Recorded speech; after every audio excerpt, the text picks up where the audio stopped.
ഇന്ന് നമ്മൾ ചെയ്യാൻ പോകുന്നത് trolley setting, client consultation and handling for makeup. Makeup ചെയ്യാൻ എന്തൊക്കെ ഇമ്പോർട്ടൻ്റ് ആണെന്ന് നമുക്ക് നോക്കാം. ക്ലയൻറ്റ് കൺസൾട്ടേഷൻ എന്താണെന്നും ക്ലയൻറ്റ് കൺസൾട്ടേഷൻ്റെ പേർപ്പസ് എന്താണെന്നും ക്ലയൻറ്റ് ഹാൻഡ്ലിങ്ങിൻ്റെ സജഷൻ എന്താണെന്നും നമുക്ക് മനസ്സിലാക്കാം.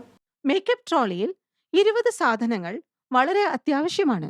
അവ ഇവയൊക്കെയാണ്: 1. Makeup remover, cleanser. ഇത് ചർമ്മത്തിലെ മേക്കപ്പും അധികമായ എണ്ണമയവും അഴുക്കുകളും നീക്കം ചെയ്യുന്നു. ടോണർ, നിങ്ങൾ മുഖം കഴുകിയ ശേഷവും നിങ്ങളുടെ മുഖത്ത് അവശേഷിക്കുന്ന അവസാനത്തെ അഴുക്കിനെയും എണ്ണമയത്തെയും നീക്കം ചെയ്യുന്നു. മോയ്സ്ചറൈസർ, ഇത് ചർമ്മ സംരക്ഷണത്തിന് വളരെ അത്യാവശ്യമായ ഒന്നാണ്. ദിനചര്യയുടെ ഭാഗമായി മോയ്സ്ചറൈസിംഗ് ചെയ്യുമ്പോൾ ചർമ്മത്തിൽ ജലാംശം നിലനിർത്തപ്പെടുന്നു. അതുകൊണ്ട് തന്നെ എണ്ണമയമുള്ള ചർമ്മമോ വരണ്ട ചർമ്മമോ ഉണ്ടാകുന്നില്ല. ഇവ രണ്ടും മുഖക്കുരുവിനും കാരണമാകുന്നു.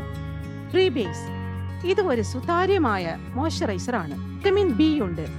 UVB-യിൽ നിന്നുള്ള സംരക്ഷണവും കിട്ടുന്നു. ഇത് ചർമ്മത്തെ സംരക്ഷിക്കുകയും ഫൗണ്ടേഷന് വേണ്ടി ചർമ്മത്തെ ഒരുക്കുകയും ചെയ്യുന്നു. ഫൗണ്ടേഷൻ ചർമ്മത്തിന്റെ എല്ലാ ഭാഗത്തും ഒരുപോലെ എത്താനും കുറെ നേരം ഫൗണ്ടേഷൻ നിലനിൽക്കാനും ഇത് സഹായിക്കുന്നു.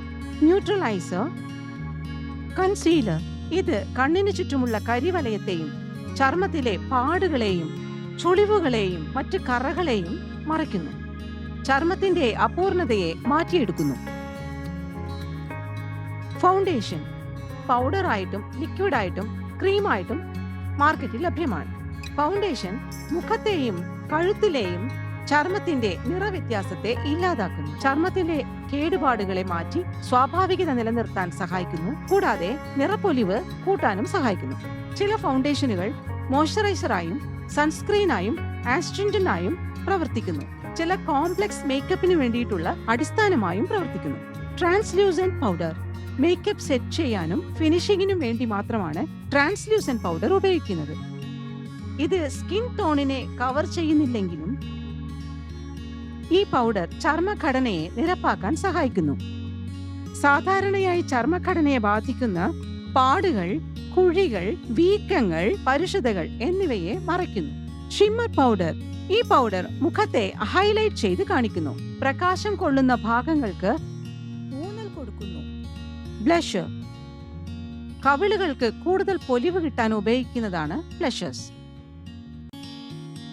2-way ജെൽ, ഈ ജെൽ ഗ്ലിറ്റർ ഐലൈനർ ഉപയോഗിക്കാനും കൺകോണുകളിലും ഇമകളിലും തിളക്കം വർദ്ധിപ്പിക്കാനും ഉപയോഗിക്കുന്നു. ഇത് മുഖത്ത് ചർമ്മത്തിലും ഉപയോഗിക്കാം.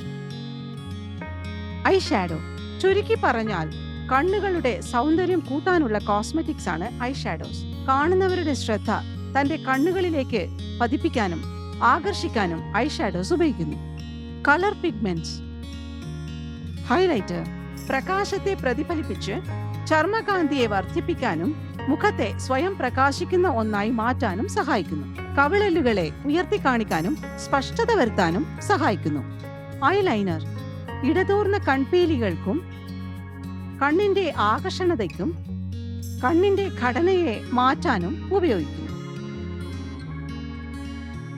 മസ്കാര, കൺപീലികൾക്ക് സൗന്ദര്യം വർദ്ധിപ്പിക്കാനാണ് മസ്കാര ഉപയോഗിക്കുന്നത്. ലിപ് ലൈനർ, ലിപ് ലൈനർ അധരങ്ങൾക്ക് ഒരു ഔട്ട്ലൈൻ കൊടുക്കുന്നത് മാത്രമല്ല, ഇത് ഒരു അൾട്രാ മാറ്റ് ആയതുകൊണ്ട് തന്നെ മാറ്റ് ലിപ്സ്റ്റിക്കിന് പകരവും ഉപയോഗിക്കാവുന്നതാണ്. ഒരു ലിപ്സ്റ്റിക് ഉപയോഗിക്കുമ്പോൾ കിട്ടുന്ന എല്ലാ ഭംഗിയും ഇതിനും കിട്ടും. ലിപ്സ്റ്റിക് ചുണ്ടുകൾക്ക് നിറവും ഭംഗിയും കൂട്ടാൻ ഉപയോഗിക്കുന്നു. മെഴുകും എണ്ണയും ഉപയോഗിച്ചാണ് ലിപ്സ്റ്റിക്കുകൾ ഉണ്ടാക്കുന്നത്.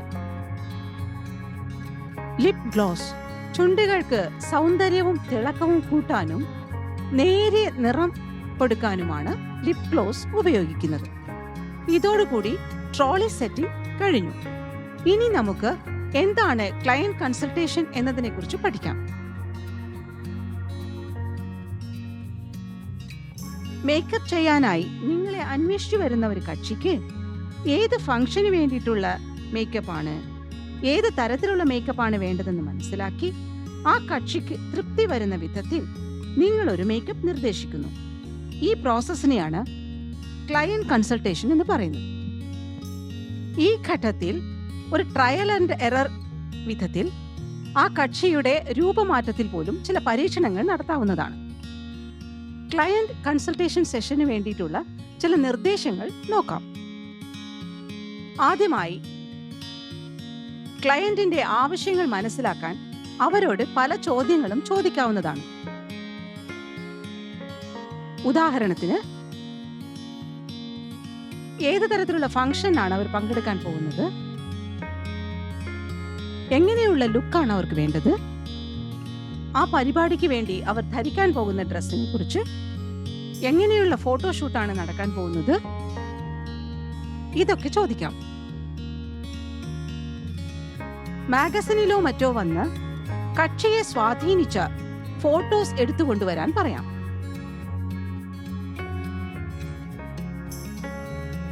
കക്ഷിയുടെ ഈവന്റ് തുടങ്ങുന്നതിന് 1-2 ആഴ്ച മുമ്പ് തന്നെ കൺസൾട്ടേഷൻ തുടങ്ങണം.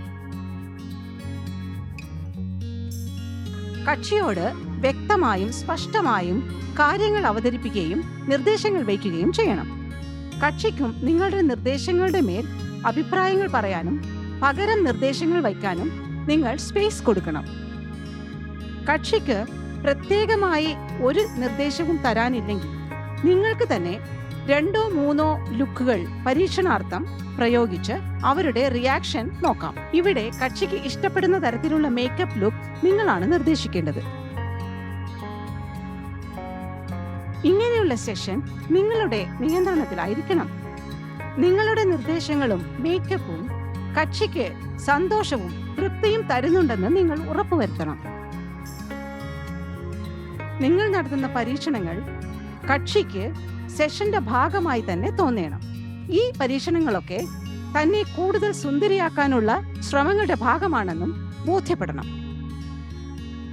ഫംഗ്ഷൻ നടക്കാൻ പോകുന്ന തീയതിയെക്കുറിച്ച് അറിഞ്ഞു വയ്ക്കുക. അപ്പോൾ നിങ്ങൾക്ക് പരീക്ഷണം നടത്താനും കക്ഷിയുടെ ധാരണയും കലാബോധവും മനസ്സിലാക്കാനുള്ള സമയവും കിട്ടും. നിങ്ങളുടെ ഫീസിനെ കുറിച്ച് ആദ്യമേ തന്നെ കക്ഷിയോട് സംസാരിക്കുക. പിന്നെ അത് അവർക്കൊരു ബുദ്ധിമുട്ടാകാൻ വഴിയില്ല. മാത്രമല്ല, യാത്ര ചെയ്യാനുണ്ടെങ്കിൽ യാത്രാപടിയും ഫീസിനോടൊപ്പം ചേർക്കണം.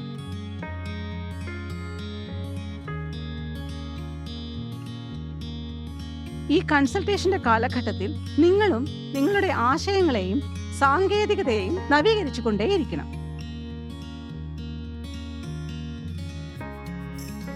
ഈ സമയത്ത് കക്ഷിയുടെ അഭിപ്രായങ്ങളോടും നിർദ്ദേശങ്ങളോടും നിങ്ങൾ വഴങ്ങുന്നവരായിരിക്കണം.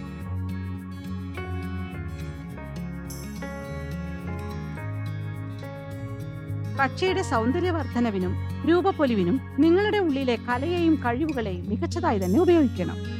നിങ്ങളുടെ കക്ഷിയുടെ മേൽ പരീക്ഷണാർത്ഥം സ്റ്റൈലോ ടെക്നിക്കോ പ്രയോഗിക്കുന്നതിൽ ഭയപ്പെടരുത്.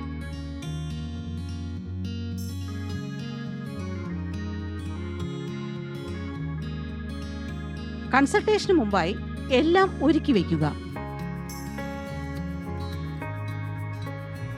നിങ്ങൾ ചെയ്യാൻ പോകുന്ന മേക്കപ്പ് പ്രോസസ്സിനെ കുറിച്ചിട്ടുള്ള ഏകദേശ രൂപം കക്ഷിക്ക് പറഞ്ഞു മനസ്സിലാക്കി കൊടുക്കുക.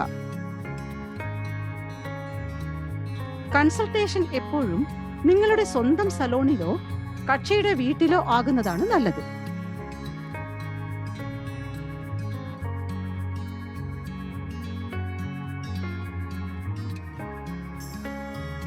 ചില വ്യക്തികൾക്ക് മേക്കപ്പിന് ശേഷം പൂർണ്ണമായും മറ്റൊരു രൂപമാറ്റം താല്പര്യമുണ്ടാവില്ല.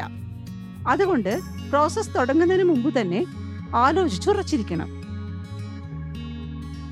നിങ്ങളുടെ വർക്കിന്റെ ഫൈനൽ ഔട്ട്പുട്ട് നിങ്ങൾക്കും കക്ഷിക്കും ഒരുപോലെ സന്തോഷവും സംതൃപ്തിയും തരുന്നതായിരിക്കണം. ഫംഗ്ഷൻ നടക്കുന്ന ദിവസം ആത്മവിശ്വാസവും ധൈര്യവും ഉണ്ടെങ്കിൽ മാത്രമേ നിങ്ങളുടെ ജോലി ഭംഗിയായി അവതരിപ്പിക്കാൻ പറ്റുള്ളൂ. ട്രോളി സെറ്റിംഗ് എങ്ങനെ ചെയ്യാമെന്ന് നമുക്ക് ട്രൈ ചെയ്യാം.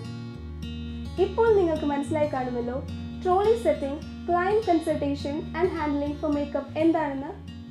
ഇനിയും നല്ലൊരു വീഡിയോയിൽ വീണ്ടും കാണാം. നന്ദി.